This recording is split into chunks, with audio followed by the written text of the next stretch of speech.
Hello and welcome to Back of the Net and Beyond. And today I'm going to be speaking to Gail Emms, MBE, who is a former GB badminton player. How are you doing, Gail? Are you okay? I'm doing okay. I think lockdown has had its highs and lows. Yeah, it's really tested everyone, hasn't it? And obviously for, sort of the health reasons that were going on, it's a crazy situation going on at the moment. But it's been, I think it's been a way of, I guess, resetting for a lot of people. So I'm in that process right now, but I am looking forward to kind of life getting back a little bit more normal than it is right now. That's it. Do you ever think it's going to be the same or normal, whatever normal was?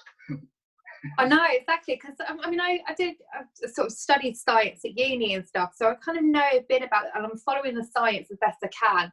And I'm trying to keep, the virus is going to be with us for a while yet, so we are going to have to learn to live with it, and that is going to be the hardest thing, is trying to use our common sense, being respectful, and sort of a new normal, which is just, being aware of something that we don't have control of.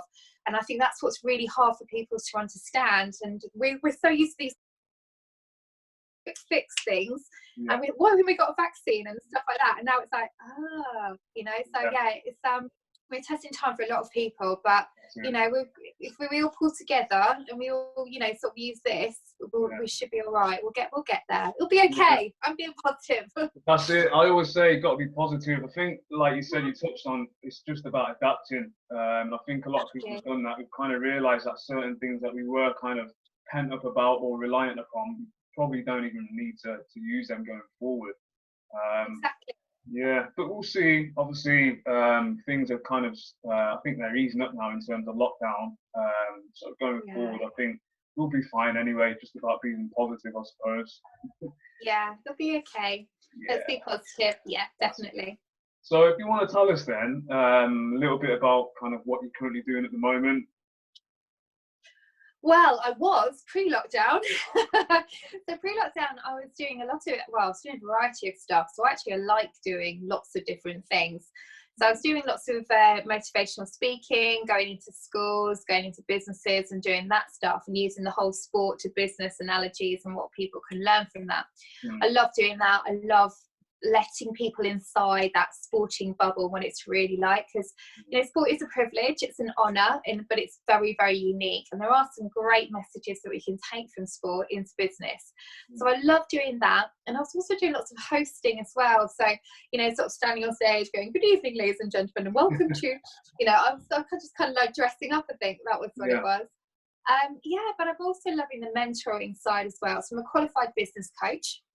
And I've done lots of mentoring courses as well, and that I think is really my the one that really gets me here. I love doing the speaking, don't get me wrong, and I love doing all that. But when you do that one-to-one business coaching, or you do that one-to-one mentoring, you can really see people, help people develop. Or I'm not trying to fix people, I'm not trying to say like you are wrong, this is how you should be. It's just allowing people that self-awareness and identity, which I think is really, really important. And I think that is something that, I really love. And I'm trying to do it online at the moment. It's not quite the same. And again, with the speaking work, sort of doing your motivational speak on Zoom, it doesn't quite have the same effect because I can't see everyone. But yeah, that's what I'm doing. And, for me, sport is passion. It's taught me so much. It's been my life. I can't remember life without sport. That's how long I've been doing sport. I still do loads of sport now. So yeah, I think me and sport are like that. We're like lobsters. So, that's what I'm doing at the moment. I mean, that sounds great. You mentioned kind of a lot of things there that I'm kind of looking, well, I wouldn't say looking to get involved in, but I'm interested in. One I'm doing like mentoring and obviously motivational speaking, or just speaking to people and telling my story to a certain degree, because I do believe everyone's got a story to tell, not necessarily in sport, just in life in general. And sometimes people from the outside looking in, they may not be aware, and as long as you've got something that resonates with at least one person in the crowd, I think you've achieved something in your message. That's just my train of thought anyway. Yeah. How do you find like talking on stage, you alone on stage, talking to a bunch of people, and assuming you speak to varied amounts of people? Yeah, I think well, you probably can tell I'm not shy, so that's a good starting point. But I did have help, to start with. It's not something, people can, just because you're a sports person, you can go out there and deliver, even though you might have the best story, but it's about the way you deliver and taking out those certain points. So I've had help, and I had a fantastic help from an actress called Kat Winter, who is like just brilliant. She sort of helped me with the way I stand and how I project and really get those key messages out. I'd help actually what stories are relevant as well, because you might go, oh, there's this great story when I did this and do that, and everyone's like, nah, no. No. So that's, you need training just as much as you want to be, trying to get better at something. You can't just jump in and be an accountant. You do need training at it. So the best training I had was literally with the Youth Sport Trust, and like working with kids. And I remember the Youth Sport Trust going to me and they went, so have you had much experience going into schools? And I was like, yeah, I hand out certificates with all the sporty kids. And they were like, we're not dealing with the sporty kids here, we're dealing with the troubled kids. And I was like, sorry, what? Like that. Yeah, it's completely different. And that is one of the best things you can do as a speaker. If you can talk to really troubled 11, 12, 13-year-olds, you can talk to anyone. Really? You can talk to the CEO of, anything. Because if you've got like that 12-year-olds going, I don't listen to you, like, oh, whatever, yeah. And you can win them over. You can win anyone over. So for you, honestly, if you want to sort of practice, talk to those 11, 12-year-olds, because you realise what gets people and what gets people interested and what gets the brain whirring, and that's that connection. And not everyone loves sport. We love sport, so we assume that, well, yeah, everyone gets, not everyone watches football, not everyone watches sport, for us it's like, what? But it's actually common. So that's how we've got to try and get those sort of the messages from sport to a it could be anyone, sports person, non-sports person, troubled person, whoever. But it does take work. Yeah, I can imagine. I mean, we'll touch on more of that later on, because it's something that intrigues me a lot. You did mention mentoring as well, which interests me as well. So when you say mentoring, is it one-to-one only, or do you mentor groups of people or organisations? Yeah, so I'll do an initial. So for an organisation, I'll probably do some team building mentoring to start with. My role as a mentor is, ironically, to make myself redundant. I shouldn't be working as a mentor constantly.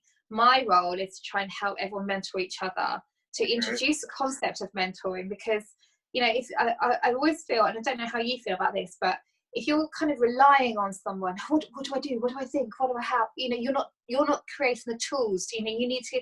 What my job as a mentor is helping people have that toolbox. So whatever situation they get into or they face, they go, oh, hang on a sec. Okay, I can do this. Or I've got a team of people around me that can help each other. As sport, we needed other people around us. And my job as a mentor is to help people develop those tools. And then, so you don't need me, you can help each other. And then there's a bit of the one-to-one. And I think in sport, what we don't do in sport is talk to each other enough.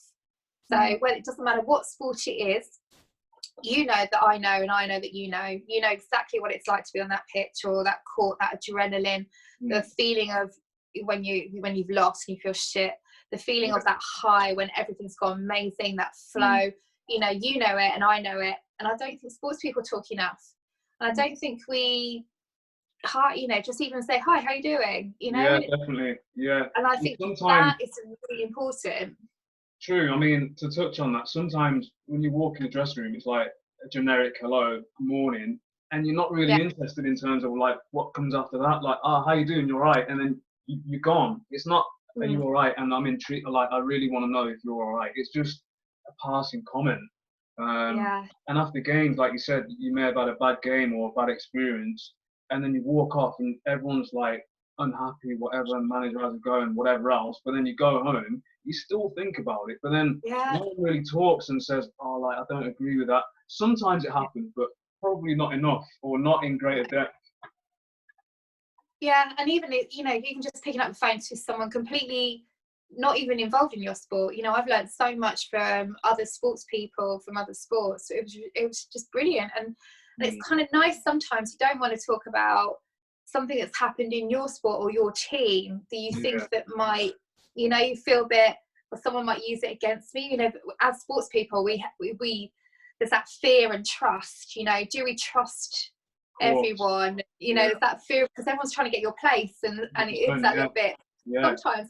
A completely different sports person, it's actually a really nice thing to say and like talk to and go, do you know what, this teammate's really doing my head in, I don't know how to, you know, sort of, you know, deal with them. And then, you know, sort of like you'd be a rower and go, oh yeah, I've got the same problem with, you know, someone in my boat who's doing my head in. And just by talking about it and admitting it, sometimes it can just help, you know, with those problems. So that's what I'm encouraging at the moment, is trying to get that cross sport mentoring each other again, just creating that safe place, support network, whatever it is, but you know, sort of helping each other out, just so it is okay for you to just pick up the phone and ask if you're all right or whatever. I mean, that sounds great, and it is something that I believe is definitely needed within the organisation anyway. In terms of growing up, what was it like for you? Were you always involved in sport, or was it something that you came across, kind of stumbled across? Because I know it's not the same for everyone. For me, I was always kind of ball in hand playing football with my mates and that, but sometimes people fall into the game or whatever their chosen sport is at a later age. Yeah, well, I have a very unique story, and the fact that I have a unique mother. So my mum was one of the first lionesses. So my mum was an England footballer. Yeah. Oh, so I didn't have a choice. Like, my mum is probably, she still is, like, she's 69 now, and she's like the most sporty person ever. Really? So she played in the first, it was the 1971 Women's World Cup. So they tried to get a team out there, like, and it was a bit of a maverick team because women were banned in this country. So my mum grew up with a lot of obstacles in her way. You know, people telling, you know, girls don't play football and all this. And she just like ignored them. She just carried on. So when she was 19, she went and played in the Azteca Stadium in Mexico City. Yeah. So my mum she scored 2 goals there. So she's a bit of a superstar. Striker? Yeah. Sorry? What position was she? She was centre forward, my mum. She was a little. She was only about 5'1". She's this tiny little thing. She's got this great scrapbook with photographer took, you know, photos of her going around one, going around the other, and then like scoring top bins. Nice. And she's like, she played in front of 95,000 people. So she came back. You know, it's a fantastic experience, and literally got banned from the FA for 2 years for playing football. And when I came along, I think she was so. I think the abuse that she got, she didn't want me to go through that abuse. And like for girls football, then it just wasn't, there was nowhere to go, there was nowhere to play. You played with the boys up until a certain age, and then it was like, literally, we've got nowhere else for you. So she just didn't even teach me football. But what she did do was like just encourage me with every other sport. So, I mean, I was knackered growing up. It was literally, come on, let's go on our bikes. Come on, let's go play tennis. Let's go. I was just like, oh my God. You know, but what she did, you know, that enthusiasm, that motivation. So when I first played badminton, and I was probably only about 3 or 4 years old at the time, so my mum's still pretty good at badminton. You know, that was kind of it. I wanted to be like my mum. So we have heroes, we have role models. I think boys are lucky in the fact that they have, you know, when you were growing up, you probably had lots of heroes in the media, you know, sort of like people you wanted to play like. As a girl, you know, there wasn't really many sportswomen to idolise.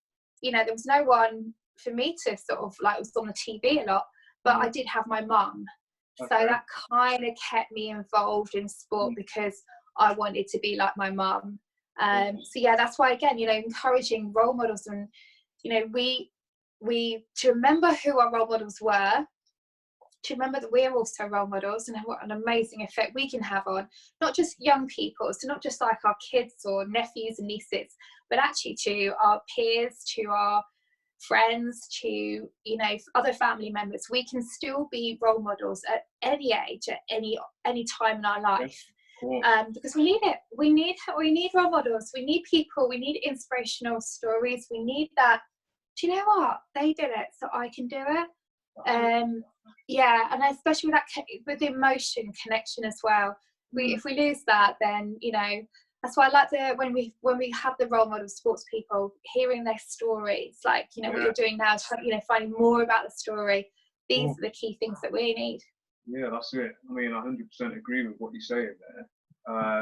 I mean, so like you said, obviously your mum was your role model. Mine growing up, I didn't really have role models as such, but I had people that I wanted to be like or emulate or I looked up to. Aside from, say, family members, it was always John Barnes, Ian Wright, just people of that ilk that I just used to watch when I could on TV and just try and mimic something that they've done in a game or something. And I know I've spoken to a lot of people before, and it's more or less the same scenario, regardless of what sport you're in. There's always someone there, generally someone there who you look up to and think, oh, I want to do that, or they can do it, so I can do it, or I want to try and do it. So who's the person, so when you were trying to do, like when you were trying to do those skills and trying to play like those players, was there like a coach or a teacher, or, you know, I don't know, someone who was, because someone's still going to be quite close to you. Who was the person who was like that encouragement while you were doing that? It was always, so my brother, because I'm one of 7 children. Like they're a lot older than me. So when I was kind of, probably say 8, 9, 10, around that age, my brother Jeff, he was the one that used to ferry me around playing football and stuff. So if you imagine, he's driving at that age, so he's a lot older than me anyway. Wow, yeah. So, and he kind of never pushed me, always gave encouragement, kind of just kept me on the straight and narrow. Aside from my parents, obviously, growing me up, like bringing me up as a child and teaching me right from wrong. He was more into that, as well as kind of not pushing me, but allowing me to emphasize or express myself through sport. Mainly football, because I was also good at athletics as well.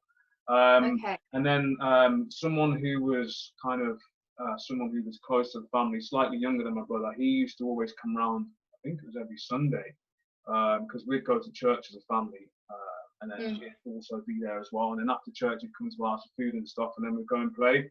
And because he was I'd probably say maybe 6 or 7 years older than me, he would kind of do training drills with me, but at the time I didn't know it was training drills. It was just messing around.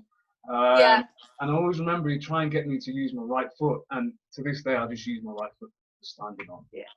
Just totally left-footed. So from that perspective, it's probably those 2 people that in the early days kind of made me want to play football. Aside from obviously John Barnes and Ian Wright and people like that, it was probably those 2. And that was good grounding. Again, it was always one of them. I was lucky because I had a lot of friends on my street or in the vicinity where I lived. So we'd just congregate.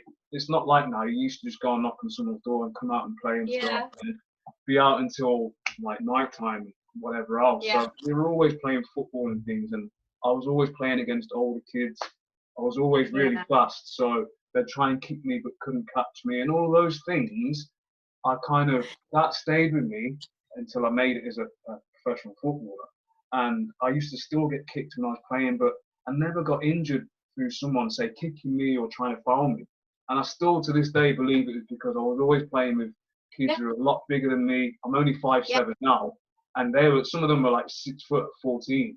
So imagine me being, 4'5", at the age of 10, 11, 12, 13, and they're like 6 foot. So all of those things, I think that they helped me definitely in terms of my career development anyway. In terms of, so obviously you said your mum was your role model and you obviously played badminton and stuff. You said it was not just solely badminton. At what stage did you think, okay, well, I can make a career out of badminton now? Well, I'm going to I know, and I've been asked this question before, and I have to put people right. I'm a girl, right? So we didn't have it was not seen as a career to do sport. So straight away growing up, again, boys had those options to go be a professional footballer, be a cricket player, cricketer or rugby player. Rugby was just getting into that professional, amateur to professional. And yet a girl, if I said I wanted to be a professional sportswoman, they'd have all laughed at me and go, no, that's a hobby, that's a hobby, dear, don't be silly. So I never ever thought about badminton as a career. Badminton was always going to be a side thing. Okay. So in a way it's a good thing, because I did my education. So I knew that, yes, I can play badminton, but I also know that I can't do that like a boy can go and play football. So I did my education, and then it was only, I think it was 95 that lottery funding came into effect, because obviously we did so badly in the games and everything like that. It was at Atlanta, we'd done rubbish, and only got one medal, and everyone's like, oh, we're Great Britain, how can we only get one medal or whatever. The whole thing's going on. So I remember going, and I was a good junior, I just sort of slowly climbed up the ranks, and I was in the England junior team about this time, so it's about 18. And then suddenly we were talked about, there's going to be money in the sport, and you might get given a bit of money and you don't have to get a job. And we were like, oh my gosh, it was happy days. I know, happy days. When I say a bit of money, I think it's talking about, it's £5,000 a year for the first, level. Then I think it's £15,000 for the second level, and about 21,000 for the top level. So we're not talking millions of pounds here, but it was still something. Of course. And so I just remember, sort of thinking. I remember going into the performance director's office, and he literally turned around to me and he went, "Yeah, Gail, we don't think you're going to make it. So we don't think you're naturally talented. We don't think you're naturally skillful. So we don't think you're going to make it to any Olympics. We don't think there's any point funding you. So sorry, but thank you very much. Off you go." So I got told that I wasn't in anyone's plans at this time. So, rightly or wrongly or whatever, someone made that decision on me that I wasn't going to get any money. And I guess that I'll carry on doing education, and, I went to university. It was never ever seen as a career choice until I finished university. And it was this one moment where I needed to pay rent. I had no money whatsoever. And I heard about this tournament, and it had a bit of prize money, and I thought, you know what, I found a couple of rackets. I literally turned up. I did okay. Like, I didn't win it, but I got a bit of prize money. I went, oh, thank God I can pay some rent. And then I just went, oh my God, how's that? I've been, doing uni for 3 years, and these people have been training full time, and I did okay against them. And you just no training. Well, I mean, very basic training, I could hit it still, but, and I just thought, you know what, it's amazing that, whether you've got the right motivation and the right drive, like I really needed to pay my rent. And I just thought, I'm going to give it a go. I've got 2 years of Sydney Olympics. Let's see if I can give it a go. I had no money. I worked as a waitress and in a bar all night, and then trained in the day just to see if that gave me that option. And I did start climbing the rankings, obviously, because I was slowly becoming more professional. You call it professional, but I think it's only then that I thought, this is my job.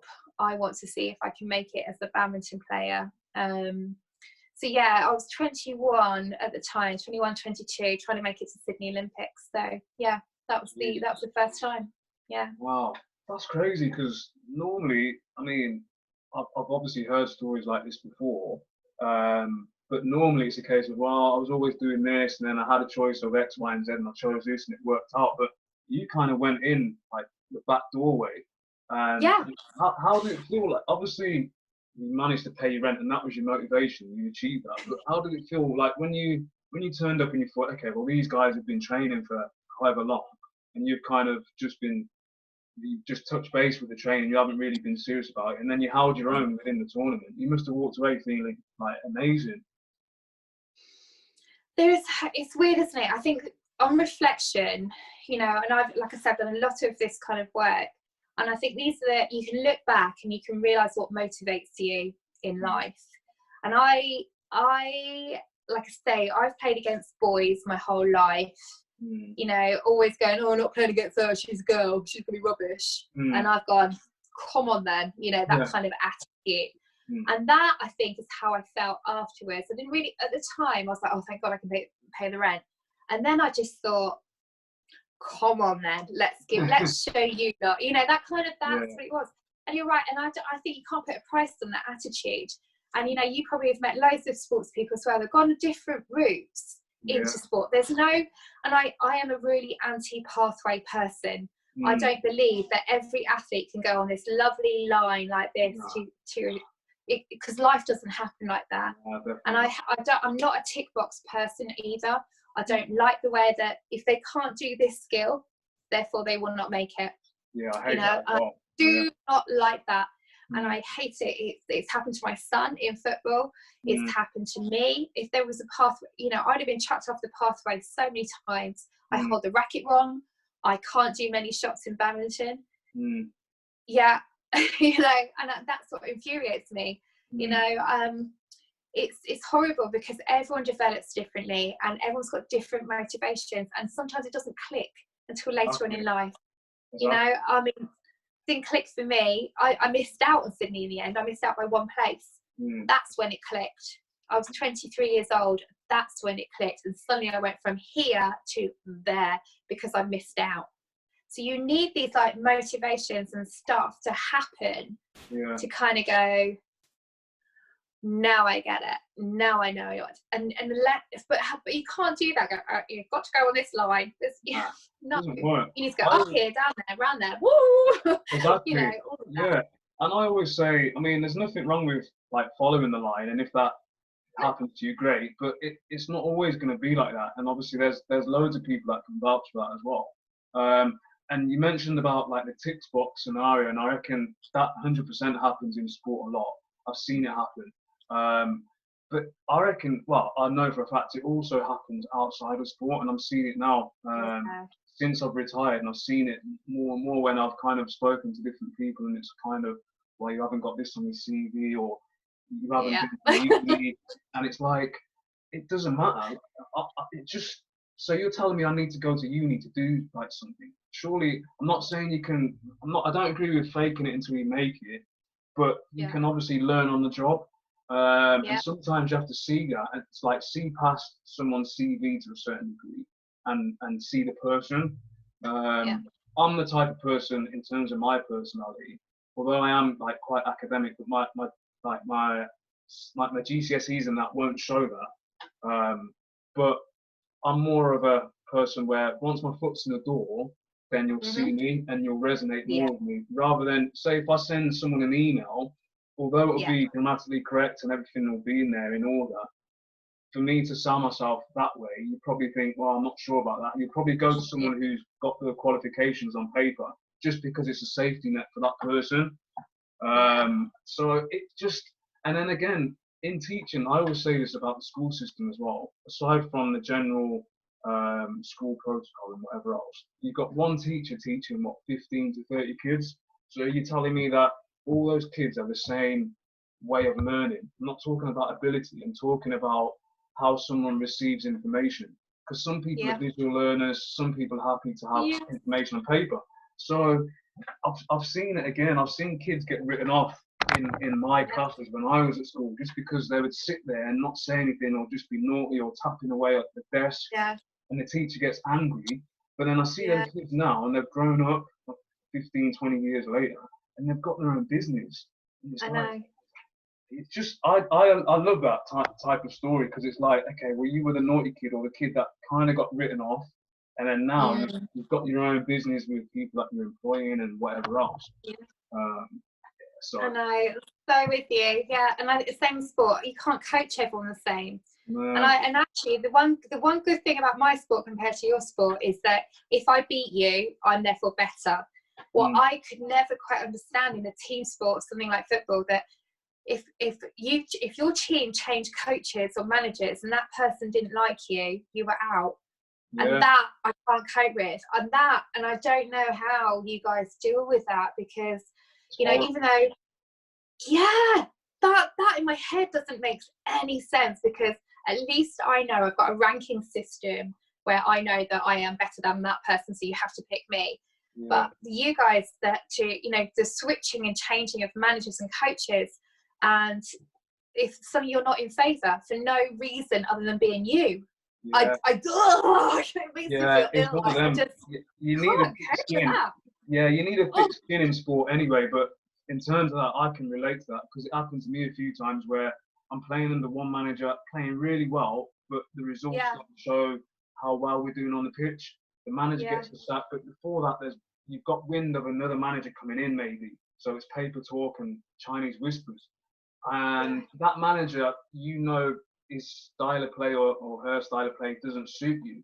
And then when they do get the job, you straight away, it's kind of an uphill battle. It happened to me before where I was playing every minute of every game, playing really well, getting man of the match. New manager comes in. I didn't even travel with the team. So I wasn't involved in the 16 at all. To the point where fans were thinking, what's going on with Danny Thomas? Like, he injured. We haven't heard about any injury. I wasn't injured, but the manager just didn't fancy me. Came in with his new plans. Luckily for me, those 2 games where I weren't involved in, the team lost. And then after that the third game, he put me in. And then we drew, and then I carried on playing. But I always knew that his style of play, and in terms of me as a player, I wasn't his type. And that's just one of those things. I've had contracts where I've been speaking to managers and been going through contract negotiations, and then a new manager comes in, and then it's just null and void. There's no negotiation there. It's up for review. So it's a completely different scenario. And it's like, you've made plans thinking that, okay, you're going to be potentially signing a new contract. You've had dealings with your family and you plan for the future. And then you have to go back and say, oh, by the way, we can't do that anymore because things have changed.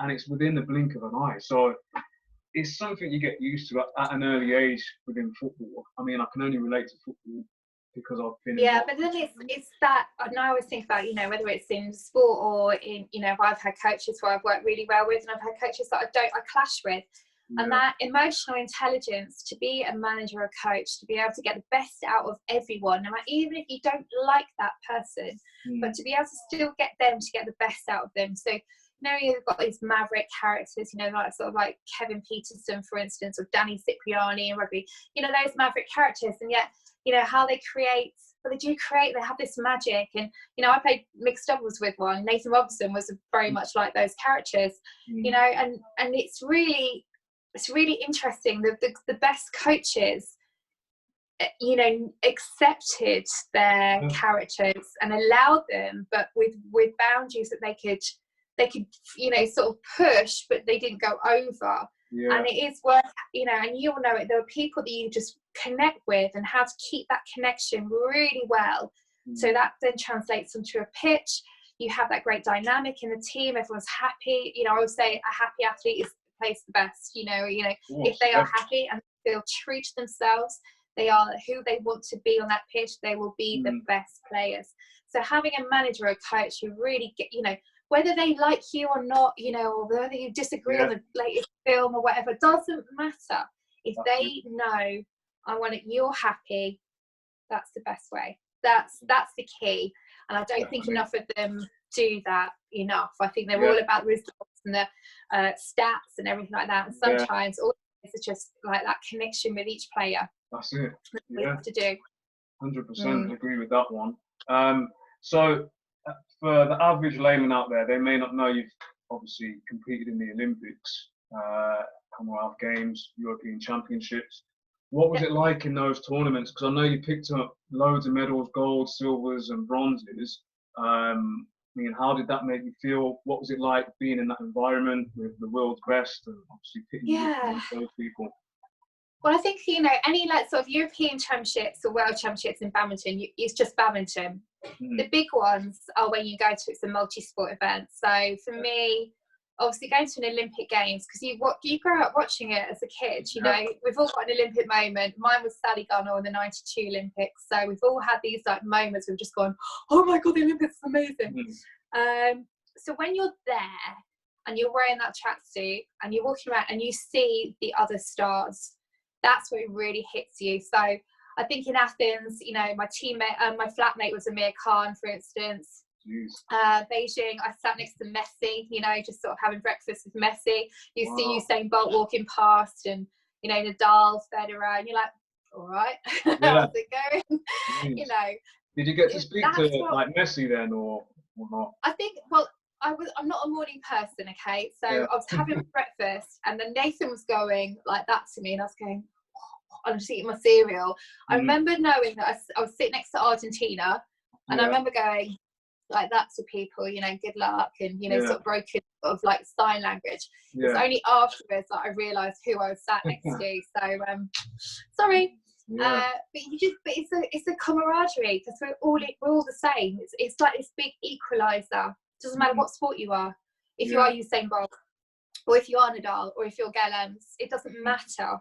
We're all Olympians, and I think there's something very, very special about that. So unique that I guess you don't really have that in football, rugby, because you're very separated. But when it's an Olympic Games, literally everyone is eating the same rubbish food on a tray. We're all sat there in the same rubbish chairs. You know, there's no glamour whatsoever. I remember Andy Murray, like, he was our flatmate in Beijing, and Andy Murray was like looking around going, is this it? And we're like, yeah. Really? Like I said, I've never been in that environment, so I'm assuming that it'd be all glitz and glamour and amazing food. Really? No. It's like, you know, when they build like these big apart, you know, sort of like these if you've been to university, it's like freshers week at uni with the most basic accommodation. You get a bed, and that's about it. You get a bed and a wardrobe, because they're all going to be sold on to, you know, we're like the first people, so you've got nothing in there. You get a tray, you've got it's like canteen style. It's like the world's biggest dining room. There's nothing glamorous about it. No, I'm sorry. It really is basic.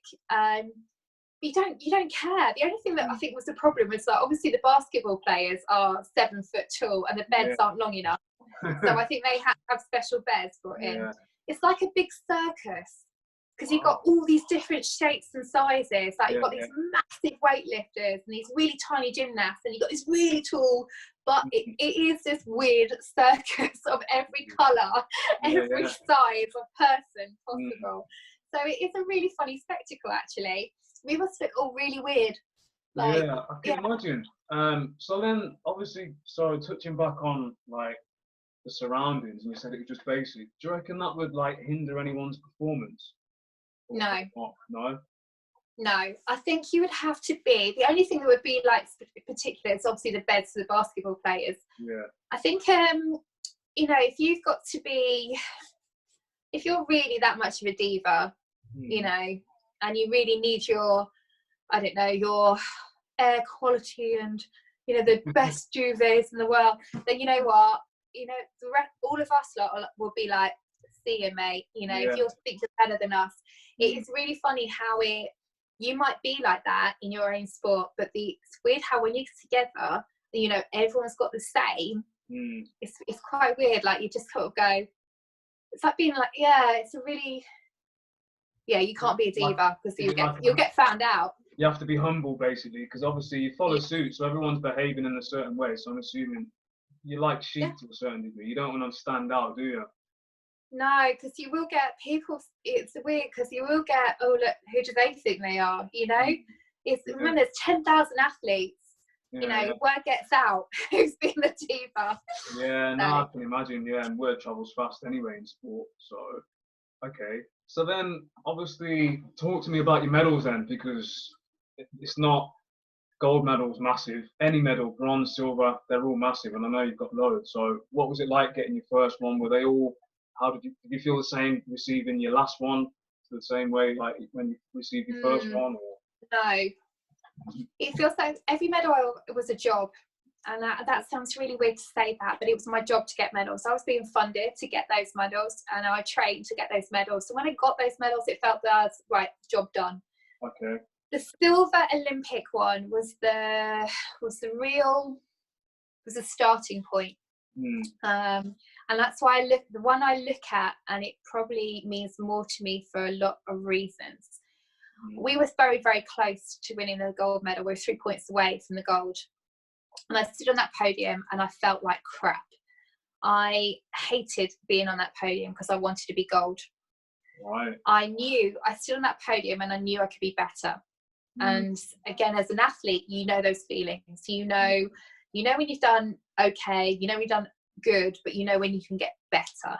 Yeah. And that is how I felt. And I came off and I look at that medal and I think that's the start of me going to the next level. So that silver spurred me on to just go, I never want silver ever again. Wow. And that was really, really powerful. And for the next 4 years, myself and Nathan were pretty much indestructible. We were world number 1. We were European champion, Commonwealth champions. We were world champions. And when I did stand on that podium, that was like, this is where I felt that's, you know, it's like, there was no, I didn't feel really overly happy. I didn't feel, oh, I've made it. I just went, you've accomplished what you wanted to do. Yeah, it was like, boom, thank you. Right, next one. Because it just felt right. It felt normal just to be on that podium. So the one thing that we didn't win was the Olympic gold. So we literally won everything. We won our equivalent of Wimbledon. We won, and again, this is, you know, we're British. We're not a badminton playing nation. So we were up against all the Far East all the time, and it was draining and draining and draining. So when it came to the Olympics in Beijing, we knew that this was our basically the last chance to get a gold. So for us, it was gold medal or nothing. We ended up coming 5th. We beat the favourites in the first round, who were from China, and then we had to play against a Korean pair, and they played amazing. We played really well as well, but they were just better, and they went on to win the gold medal. So we beat the favourites, lost the winners. Wow. So I didn't get my gold medal in the Olympics. It's the only thing that I haven't won. But I'm okay with it. Weirdly, you know, I don't, you know, have nightmares about it. It's because I honestly, at that time, I couldn't have done anything else. I honestly can retire. And again, you know, we've probably met loads of sports people who've retired not out of their choice. They've been retired because of injury. They've been retired because someone hasn't selected them, or, you know, have fallen out with a club or fallen out with the manager, and they always have that chip on their shoulder. You know it when you're talking to them, and you can hear it, you can feel it. It's and like I remember going, I can't do anymore. I'm done. You know, I am the best that I can be, and I can't do anymore. So I felt quite good when I retired, because I just thought, that's it, no more. Wow. You know, massive achievements there, and obviously they led on to your MBE. So how did that make you feel? Obviously, what was it like meeting the Queen and things like that? Oh, we meet the Queen all the time, us Olympians. Here we go. I've been in Buckingham Palace loads of times. Now, my Queen, how are you doing? I think the honest truth was, I remember being in this room, and I was the youngest person in there by a long way. Really? And I just remember going around, you know, sort of, hi, how are you? How come you're here? And oh my goodness, the people in there were just incredible. People who are given up 50 years of their life fostering disabled children. People are given, you know, raised so much money for homelessness and stuff like this. And I'm just there going, I played badminton. Oh my God. Like, honestly, I felt so rubbish. I was like, okay. There was, this story, these women, these men were just incredible. And I'm like, it was, so really for me, it was more about my mum and dad. I think being in Buckingham Palace, which is a very strange thing to say, like, oh my God, my mum's in Buckingham Palace. Gosh, what's going to go wrong? So yeah, for them, for me, it's for them, you know, what they've gone through, you know, for me, it's my job. For them, you know, they've had to endure watching me and, you know, helping me through that. Yeah, and for you to get to that level, and obviously you touched on your achievements, they must be really proud. Yeah, and I think you forget, because again, you just sort of, you get in such a, you're quite selfish as an athlete. You have to be, because it's all about you. You know, is your body the best? Are you eating the best? Are you training the best? And you know, that's why athletes' egos are so big, because we forget about, we have to concentrate on us, that we forget about other people. And it's only when I've become a mum and I've gone, oh, like that, and suddenly it hits you, you're like, okay, oh my God, what I put them through, what, you know, the money, the taxi service, you're like, you're kidding me. And then, so even though I talk about my mum a lot, my dad was the person who took me around everywhere. And my dad died 2.5 years ago. Oh, wow. And again, I've never really had that conversation. I don't think I really ever said thank you enough to him. And that's one thing that I wish I'd done a bit more, you know, just turn around and go, God, how many hours in a cold sports hall did you, at least we were inside, I guess, but you know, all that taxing around, I don't think I can ever properly say thank you enough. So hopefully he knows that I am. But yeah, that's kind of one regret. Yeah, I mean, it's one of those things. I can relate to that. Like, my dad passed away when I was 18, so I made my debut that same year. Oh wow! Christmas time, yeah. So it's one of those, and at that point, I was still discovering myself as a person. Yeah. So my family to this day, we're not lovey-dovey or huggy people, and we do talk. We're not really. I mean, in terms of my brothers and sisters, we don't talk every day and whatever else, but when we do talk, it's like we've spoken like 5 minutes ago, so there's no awkward moments or anything like that. But we're not. I know some families are like more in touch with each other in terms of their emotions and talking on a regular basis and whatever else. But yeah, I didn't really, at that point, I was kind of still growing up, so I wasn't really having any in-depth conversations with my dad or anything like that. So I can understand where you're coming from with regards to that, and it's just one of those things. I mean, there's nothing you can do about it. But yeah, it's just part of life, really. But so you've got your MBE, and that's obviously a massive achievement. At what point then did you say, or did you think to yourself, right, I need to try and forge a career in something else now? Yeah, I think it's weird because I've been asked this a lot, and I still wonder why I didn't think this while I was playing. I know it sounds, people just sort of look at me sometimes, go, did you not think that you were going to stop at any point? I was like, I didn't know it. I didn't want to know it. Yeah. I was so in my bubble, and I love my bubble. My bubble is my bubble, and I love my bubble, and it's a sporty bubble and everything. I know I can control everything in my bubble here. I felt very scared thinking about life after sport, but I also had this huge ego that I thought people would come to me. Because that's all I knew, because in my world, I was queen of badminton, so people came to me. So why would that be any different in the real world? And again, this is one thing they don't really teach you, that life outside of sport is completely different. You know, how many meetings? I mean, meetings about meetings. I mean, it's crazy, isn't it? So you don't understand how real world works. You don't understand how real people work. You're so used to sports people and coaches and everything's fast, and then suddenly it's like, you know, you're tired. I'm like, yeah, come on, Gail Emms got an Olympic medal. You know, people go, yeah, but have you done this and have you done that? And I'm like, yeah, but I'm Gail Emms. And you know, and then it's suddenly that you know, sort of that realization that you're like, oh shit, and that's when you start crashing. And I think, you know, every athlete who retires, you know, they say that sports people die twice, and I definitely agree, because you have to grieve your sports person life. And the trouble is, you know, that's been you from the minute you kicked a football. It's been a minute from when I hit that badminton racket, you know, with the badminton racket, and you have to let go, and you have this adrenaline, and then you just go. So it was horrible, absolutely horrible. But I think the thing that kicked me, and it's so fun, you know, I sort of say it and I go, oh God, it sounds so stupid to say it, but I had to practice what I was talking about. So all this motivational talking I was doing, you know, I had to do it, not talk about it. I had to do it. And that was the big, like, if you want something in life, you've got to go and get it.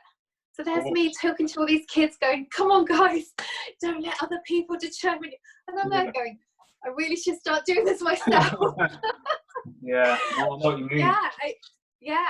It was, I had, you know, instead of talking to talk, I had to do it.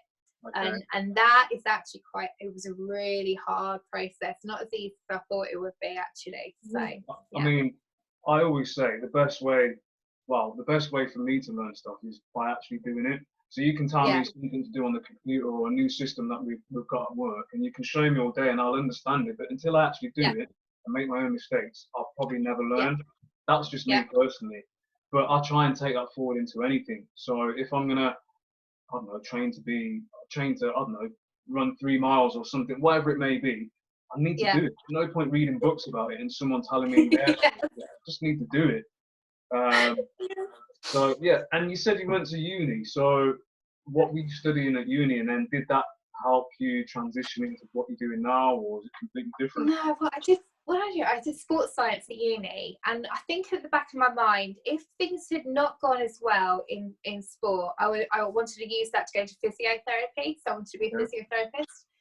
But because sport went so far that way, I stopped using that academic, and exactly what you've just been talking about now is like I stopped using the reading the books stuff, and I was so used to the doing stuff that my brain has changed, and the thought of sitting there with a book actually made me feel quite I couldn't do it.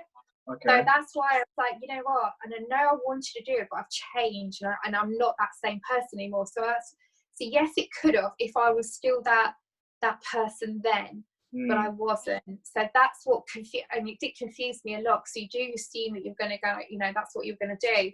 So I really wanted that chance of getting in somewhere. And then I didn't care where. I just wanted someone to give me a chance to get me in there, to show me what to do, and I'd have done it. I didn't care if it was, sort of masking tape production or sort of clothes designer. I don't care. I just wanted to get in, my teeth into something and start doing it. But no one knew what to do with me, and I think businesses were a bit scared of me, because I go, come on, let's go, and they were like, whoa, and I'm like, right, come on, let me have a bit like Scrappy Doo, I think no one really knew, and I didn't know. So the two of us not knowing, just it was horrible. So that's why, again, it's really important to help athletes start thinking about what next. It's okay to think about what next. Also for businesses to think, we're teaching businesses how athletes think, because we're a little bit different.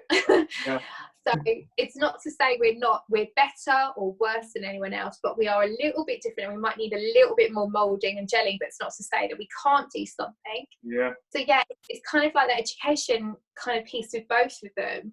But together, if you get the right match, I think magic can happen. Just like, a coach and an athlete, if you get that right connection, I mean, I agree with that a lot, in terms of more or less everything you said there. I mean, the reason for me doing this, you may or may not know, it's basically to make athletes, former athletes, organizations, companies understand, like, I don't know, professional athletes do have transferable skills. And you just touched on, like, our mindset is slightly different to like the average layman. And it doesn't mean to say we're not willing to learn or we can't be coached, but it's maybe going about it a different way. And your story is probably, it's completely different to mine, because my transition was seamless. I retired from football, it was my own choice, and then had I was lucky as well. I had a 2-month rest period, 2 or 3 months where I wanted to rest, just because I wanted to have some downtime. Mentally and physically, I was tired. And then I just applied for a job, and then second interview, and then I got the job. And I just basically had to sell myself through my personality. So obviously, this is what I'm trying to tell sports athletes now, and also, ones that are currently playing and retired ones. No one wants to see on your CV what you've achieved in sport in terms of how many medals you've won or how many cuts or how many goals you scored. They want to know what skills you've got, which are transferable and suited to that industry. So it's about researching the job role that you're going for, the company that you're going to apply with, and understanding the people who are working there and obviously what they're looking for. So that's what I try and get across. And obviously it's good to understand or see former athletes or current athletes perspective, or how they are going about the transition or how they went about the transition, because there's no right or wrong. And what I don't want is speak to everyone and their story's the same as mine. I don't want it to be. No, it's individual, and that's absolutely spot on. Every single person's different. You're because you're not me and I'm not you. So how can we have exactly the same transition? It's not going to happen. And I think a lot of UK sport, I think they want to do this program, and I'm like, well, you can't have a transition program, because a 23-year-old boxer is not going to have this. It's not the same. It's going to be completely different to a 35-year-old rower. It's going to be completely different to a 27-year-old taekwondo. Everyone's got different backgrounds, different education, different personalities. So we have to have this system, and the only way can we have a system is by other athletes talking about it, and someone going, oh, you know what, that's exactly how I felt. How did you go about this? Or how can I connect here? Because this is where I'm really interested. Does anyone know? And if we can help athletes support each other that way, that's the best way. Because there's no, like you say, there's no right or wrong. There's nothing, oh, well, you shouldn't be doing that and you shouldn't be feeling this. So it's true, and you've got it spot on. We need, just as we need coaching to get us to be the best players, we need athletes need coaching to understand who they are outside of the sport. And sometimes, you could have like the best rugby players sat there in front of you, and they probably wouldn't be able to tell you. A lot of rugby players, they might have trouble to say, oh, I don't know what I'm good at. How can I tell? Really? Am I good at, you're like, you do need help to get it, to understand. Because, do they know? Do they know what they're good at? It's that life coaching kind of stuff, mentoring, whatever. And even if they do know, they may not be able to speak about themselves, just because a lot of people can't speak about themselves, or just don't like to. And if they do know how to speak about themselves, they may not be able to deliver it in the correct manner for it to be received properly. Because it's all about delivery, and obviously you'll know that in your mentoring and obviously motivational speaking. So obviously... So I'm laughing. Only I got told I went for a trial, I went for a practice interview, and the guy just went, "You've got to stop coming across you're too confident." And I just sort of went, oh. And I just went, really? I said, that's what people wanted to hear. He goes, oh my God, tone it down. He goes, you're scaring the hell out of me. You'd be like, people would be worried that you're going to take my job. And it's just like, wow. But again, it's practically just don't know how you're coming across. And what I thought people wanted to hear actually can be completely different. So again, it's training. It's not going to just happen, like that. So no, that's interesting to say. I mean, to hear that. So you said so obviously you're doing mentoring, motivational speaking. What transferable skills did you take from sport to aid you to do what you're doing now? I think the biggest thing that I learned,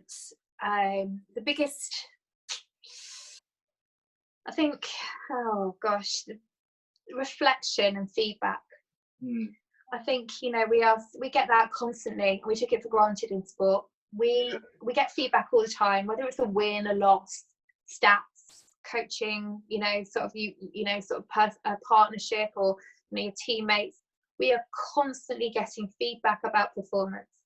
And I was so used to that when you come out into real world, I didn't know where I ranked, if I was good at anything, am I here? Am I doing okay? No one gives feedback. No one was telling me anything. And I was just like, what is going on? How do I know if I'm doing something right if no one talks to me? Of course. So, for me, I think the best transferable skill that I've learned is to making sure I've got a team around me to help me constantly get feedback. I can feedback ideas, sort of just stuff, anything that I can bounce off. And wherever, whether it's working in a team with a business together and helping each other understand about feedback, or whether it's, my own personal sort of helping me get, a job or something. I think that's been my biggest transferable skills, helping that. Also, I'm in a sport where I'm up against men. So sport is a man's world. I'm not trying to get feminist or anything like that, don't worry. Oh gosh, it's just going on that. you know, I'm up against guys. It's very un-PC. The guys smack the hell out of the shuttle at my face. You know, that's their job. And so another thing is about, I had incredible confidence on that court to stand up in a man's world. Yeah.